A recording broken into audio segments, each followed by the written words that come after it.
ఏదైతే మన దగ్గర చైన్ స్నాచింగ్ ఆఫెన్సెస్ అవుతున్నాయో సో వాటి మీద స్పెషల్గా దృష్టి సారించి ఎక్కువ ఎఫర్ట్స్ పెట్టుకొని ఖచ్చితంగా చైన్ స్నాచింగ్ కేసెస్ డిటెక్ట్ అయ్యేటట్టు చూసుకుంటామనేది అందరూ కూడా ఇక్కడ ఆఫీసర్స్ డిసైడ్ అయ్యారు.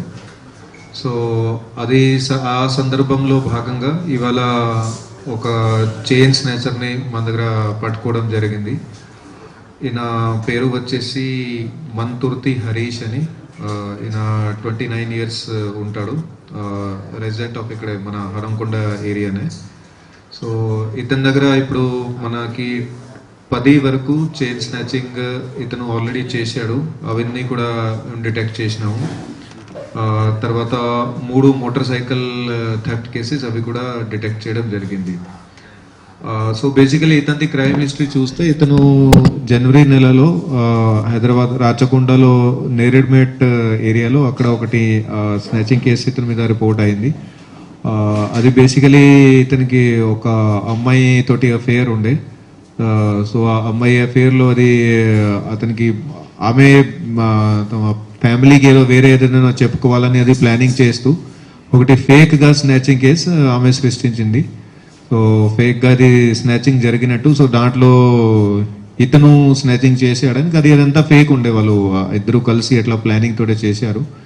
కానీ తర్వాత అక్కడ వాళ్ళు పోలీస్ వాళ్ళు కేసు డిటెక్ట్ చేస్తే దాంట్లో ఇతన్ని పట్టుకున్నారు అప్పుడు జనవరిలో.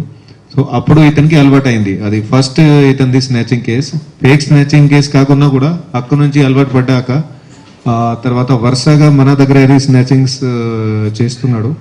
సో ఆ వరుసగా చేసిన స్నాచింగ్స్లోనే ఇప్పుడు మన కమిషనరేట్ పరిధిలోని 10 స్నాచింగ్స్ మన దగ్గర డిటెక్ట్ అయినాయి. అట్లాగే 3 మోటార్ సైకిల్స్ కూడా ఇతని దగ్గర రికవర్ చేయడం జరిగింది. సో టోటల్ ఇది రికవరీ చేసిన ప్రాపర్టీ వర్త్ వచ్చేసి మన దగ్గర 237 grams గోల్డ్, అది అదే దాదాపు 24 తులాలు బంగారం అది రికవరీ చేయడం జరిగింది. ఒక 10,000 క్యాష్ ఉంది, అట్లాగే 3 మోటార్ సైకిల్స్ అవి కూడా రికవరీ అయినాయి. సో టోటల్ సొమ్ము వచ్చేసి దాదాపు 23,50,000 వరకు ఉంది అది. సో ఇతను బేసికలీ ఇది పెద్దగా ఇది పని ఇతనికి ఏం లేదు, జస్ట్ ఒక ప్రైవేట్ ఎంప్లాయీగానే ఉన్నాడు. కానీ అక్కడ నుంచి ఇది ఒక్క కేసు నుంచి ఇది అలవాటు పడి తర్వాత అది వెంటనే అది ఒఫెన్సెస్ ఇక్కడ స్టార్ట్ చేసిండు. అది ఈ కేసులో మా టీం వాళ్ళు చాలా మంచి వర్క్ చేశారు. మా సిసిఎస్ టీమ్ బేసికలీ మన డీసీపీ క్రైమ్ గుణశేఖర్ అయిన దూరంలోని, అలాగే మన ACP crime Sadayya, then inspectors, SIs, all CCS team సంబంధించిన వాళ్ళు, అట్లాగే మన local law and order police station teams కూడా, డీసీపీ సెంట్రల్ జోన్ సలీమా దూరంలోని, అలాగే మన ACP Hanumakonda Narasimha, then all inspectors, SS, all staff వాళ్ళందరూ కూడా మంచి వర్క్ చేశారు. వాళ్ళది మంచి వర్క్ కోసం అందరికీ కూడా అభినందన తెలుపుతున్నాము, రివార్డు కూడా ఇస్తున్నాము.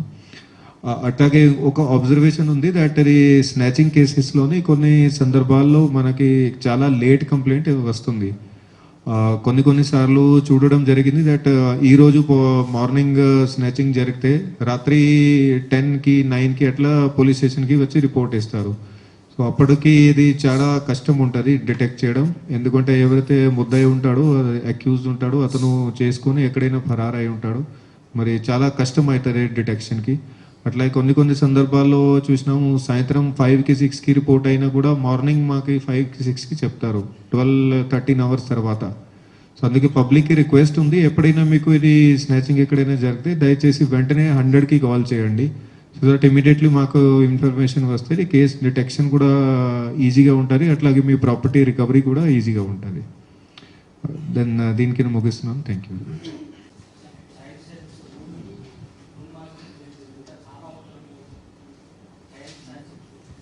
సింగిల్ ఒఫెన్సెస్ ఉంటాయి.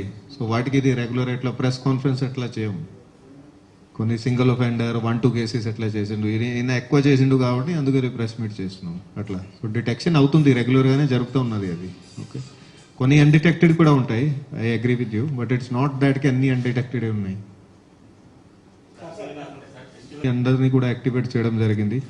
బేసికలీ ముఖ్యంగా మన క్రైమ్ టీమ్స్ కూడా ఎక్కువగా ఏరియాలో తిరుగుతాయి, ఎందుకంటే అది మహిళలు కూడా ఎక్కువ అది ప్రయాణం కూడా ఉంటుంది. సో పబ్లిక్ కూడా జనరల్గా ప్రాణం ఉంటుంది, ముఖ్యంగా సాయంత్రం పూట. సో బేసికలీ మన క్రైమ్ టీమ్స్ షీ టీమ్స్ వాళ్ళందరికీ కూడా చెప్పడం జరిగింది. వాళ్ళు ఏరియాలోనే ఉంటారు, ఏరియాలో చూస్తూ ఉంటారు, అబ్జర్వ్ కూడా చేస్తూ ఉంటారు. అట్లాగే కొన్ని ఇది డెకాయ్ ఆపరేషన్స్ లాగా అవి కూడా ప్లాన్ చేసినాము. ఆల్రెడీ కొన్ని నడుస్తున్నాయి, ఇంకా కూడా కొన్ని ప్లాన్ చేస్తున్నాము ఇప్పుడు ఇది ఫెస్టివల్ సీజన్లో. సో ముఖ్యంగా అది ప్రాపర్టీ క్రిమినల్స్ అది దొంగతనాలు అదే ప్రివెంట్ చేసుకోవడానికి పూర్తిగా రెడీగా ఉన్నాము. ఆల్రెడీ అయిపోయింది కదా అది, అయిపోయింది కదా గణేష్ సంబంధించి. గణేష్ స్పెషల్గా గణేష్ పండుగ సంబంధించి ఆల్రెడీ ఆల్ డిపార్ట్మెంట్స్ తోటి కలిసి అట్లాగే మన ముగ్గురు కలెక్టర్లు దాన్ని ఇక్కడ మున్సిపల్ కమిషనర్ వాళ్ళందరితో కలిసి మా ఆఫీసర్స్ దాన్ని గణేష్ ఉత్సవాల కమిటీ వాళ్ళ సభ్యులు అట్లాగే మన ముస్లిం సోదరులు అందరితోటి మీటింగ్ కండక్ట్ చేయడం జరిగింది, కోఆర్డినేషన్ మీటింగ్. సో దాంట్లో మా తరఫు నుంచి అడ్మినిస్ట్రేషన్ సెట్ తరఫు నుంచి ఏమేమి చేస్తున్నామో అదంతా కూడా చెప్పడం జరిగింది. అట్లాగే వాళ్ళు కూడా కొన్ని రిక్వైర్మెంట్స్ కొన్ని లాస్ట్ టైంది ఏమైనా త్రుటులు ఉన్నా అవి కూడా చెప్పారు. సో అవన్నీ కూడా ఇప్పుడు పూర్తి చేయడం జరుగుతుంది. సో బేసికల్గా పబ్లిక్కి కొన్ని రిక్వెస్ట్ మా తరఫు నుంచి అట్లాగే వాళ్ళ గణేష్ ఉత్సవ సమితి వాళ్ళు కూడా రిలీజ్ చేశారు. సిమిలర్ రిక్వెస్ట్ మా తరఫు నుంచి కూడా ఉన్నాయి, ఆల్రెడీ రిలీజ్ చేసినాము. వాటిలో ముఖ్యంగా ఏమి ఉన్నాయంటే ఒకటి ఇదే మీరు గణేష్ ఎక్కడైతే పెడుతున్నారో ఖచ్చితంగా దానికి ఇన్ఫర్మేషన్ ఇవ్వాలి. ఇన్ఫర్మేషన్ అంటే ఇది మాది ఆన్లైన్ పోర్టల్ ఉంది, దాంట్లో మీరు అప్లోడ్ చేస్తే ఆటోమేటిక్గా పూర్తిగా డీటెయిల్స్ మా దగ్గరికి వస్తాయి. అవి ప్రాపర్గా చాకచక్యంగా అక్కడ బందోబస్తు అరేంజ్మెంట్స్ చేసుకోవడానికి ఉంది అది. దెన్ సెకండ్లీ ఏది ఏదైనా డిస్ప్యూటెడ్ ప్లేసెస్ ఉంటాయో అక్కడ ఎట్టి పరిస్థితుల్లో గణేష్లు అవి పెట్టకూడదు, ఎందుకంటే ఊరికే అది ఇష్యూస్ అవుతాయి. So last time maximum 99% last year ఎక్కడెక్కడ పెట్టారో అవే ఉంటాయి. కొన్ని సందర్భాలు లాస్ట్ ఇయర్ కూడా అక్కడ గొడవలు అయి ఉంటాయి, లేకపోతే ఇష్యూస్ అయి ఉంటాయి, అవి చేంజ్ చేయాలి. ఇది ఖచ్చితంగా లోకల్ పోలీస్తో కోఆర్డినేట్ చేసుకొని అవి చేంజ్ చేయాలి ప్లేసెస్ అవి.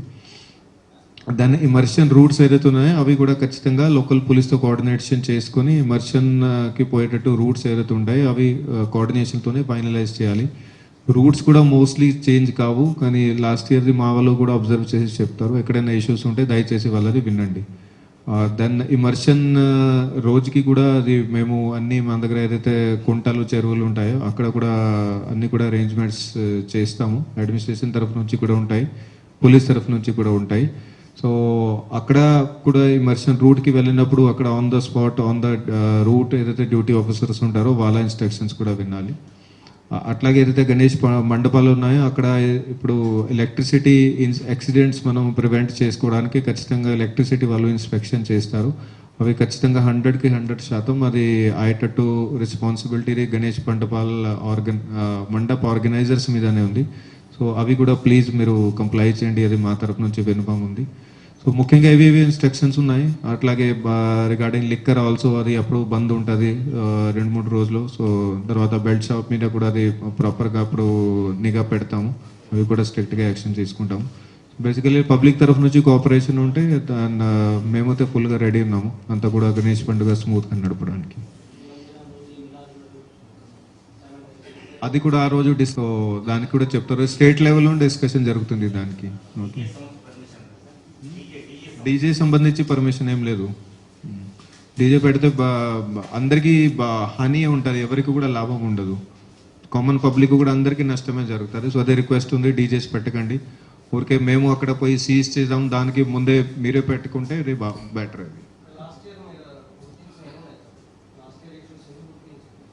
లాస్ట్ ఇయర్ ఇక్కడ పెద్దగా వరంగల్లో ఏం కాలేదు, మోస్ట్లీగా స్మూత్గానే అయిపోయింది అన్ని చోట్ల కూడా. ఓన్లీ పోలీస్ పరంగా వేరే అన్ని డిపార్ట్మెంట్స్ పరంగా ఉన్నాయి. ఓకే,